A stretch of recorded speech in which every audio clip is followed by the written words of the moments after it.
السلام علیکم ناظرین، آپ دیکھ رہے ہیں مشل 360۔ میں ہوں زنیر حیدر۔ جیسا کہ پچھلے ایپیسوڈ میں نے بتایا کہ وہ اسلام جو کہ مکہ میں ایک مذہب کی حیثیت رکھتا تھا، مدینہ میں ایک اسٹیٹ کی شکل اختیار کر گیا۔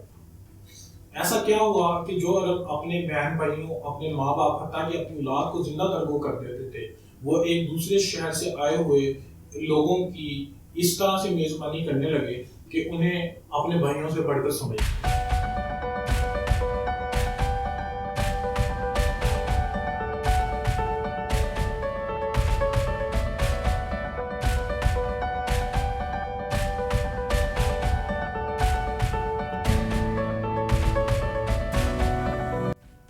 آپ صلی اللہ علیہ وسلم نے اس گروہ کے درمیان صرف اور صرف ایک رشتہ قائم کیا۔ اس رشتے کا نام احساس ہے۔ اسی رشتے کے تئیں جو مکہ سے لوگ آئے تھے انہیں مہاجر کہا گیا، اور جو مدینہ سے لوگ موجود تھے انہیں انصار کہا گیا۔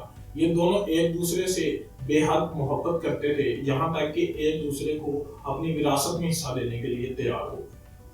جب رسول اکرم صلی اللہ علیہ وسلم کو مدینہ میں رہتے ہوئے ایک سال گزرا تو بدر کے مقام پر مسلمانوں کی کفار مکہ کے ساتھ پہلی فیصلہ کن جنگ ہوئی۔ اس جنگ کو جنگ بدر کے نام سے یاد کیا جاتا ہے۔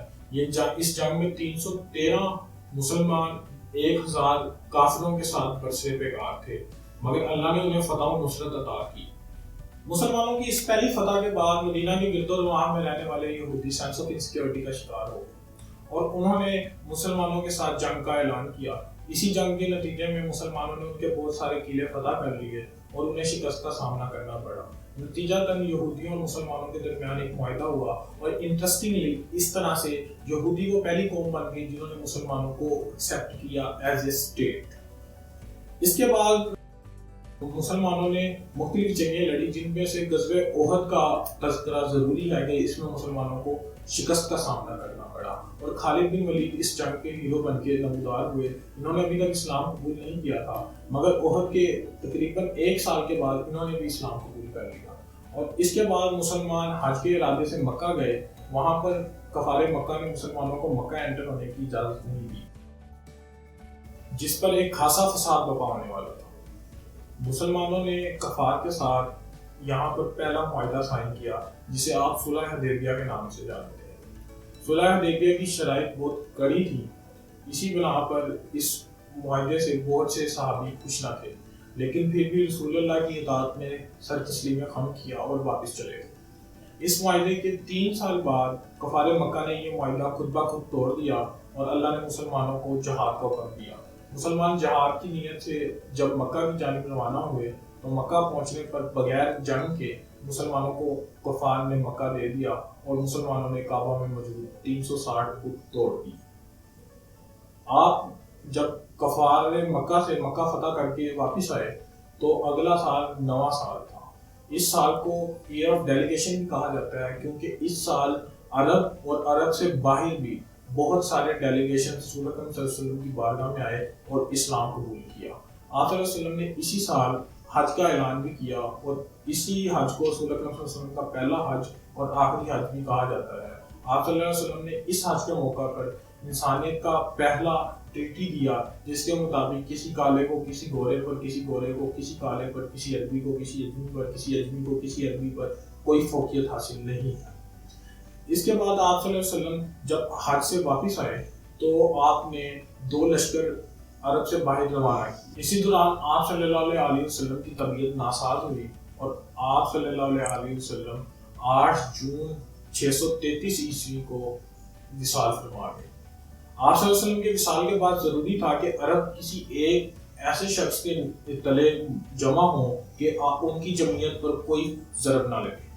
اسی بنا پر 3 امیدوار سامنے آئے، 3 طبقات کے 3 امیدوار سامنے آئے، جس میں سے حضرت ابو بکر رضی اللہ تعالیٰ عنہ کو لوگوں کے اکثریت کے چناؤ پر ایز اے خلیفہ تسلیم کر لیا گیا۔ حضرت ابو بکر نے ان علاقوں پر جہاں مسلمانوں کی حکومت موجود نہیں تھی وہاں جنگ کر کے مسلمانوں کی حکومت قائم کی۔ اس کے بعد حضرت عمر رضی اللہ تعالیٰ عنہ کی خلافت کا دور آیا تو آپ نے رومن امپائر اور پرشین امپائر جو کہ ظلم ڈھا رہی تھی اس کے خلاف علم جہاد بلند کر دیا اور لشکر روانہ کیا۔ یہ لشکر اپنا کام اس طرح سے کرتے کہ ہر ظالم کے شہر کے باہر جاتے اور کہتے کہ یا تو اطاعت قبول کر لو اور ڈیوائن رولز کو فالو کرنے کی شرط پر آمادہ ہو جاؤ، یا شہر خالی کر دو، یا آپ ہمارے ساتھ جنگ کرو، جس پر اکثر شہر انکار کر دیتے اور یہ نعرہ تکبیر اللہ اکبر کا نعرہ لگاتے ہوئے داخل ہو جاتے اور شہر فتح کر لیتے۔ یہ فنومنا اسی طرح جاری رہا کہ عمرو عاص نے حضرت عمر رضی اللہ تعالیٰ عنہ کو ایک خط لکھا۔ اس خط کا متن کچھ یوں ہے کہ میں نہیں جانتا کہ میں نے کیا فتح کیا ہے، میں اس کے بارے میں کچھ بھی بتانے سے قاصر ہوں، مگر میں اتنا لکھ سکتا ہوں کہ اس شہر میں 40,000 شاہی محل، 40,000 حمام اور 40,000 ایسے جیوز ہیں جو ٹیکس پے کرتے ہیں۔ آپ رضی اللہ تعالیٰ عنہ نے یہ خط سوکھی روٹی پر 3 کھجوریں تناول فرماتے ہوئے پڑھا، اور آپ نے اس خط کے جواب میں صرف ایک لائن لکھی کہ اللہ از دی گریٹسٹ۔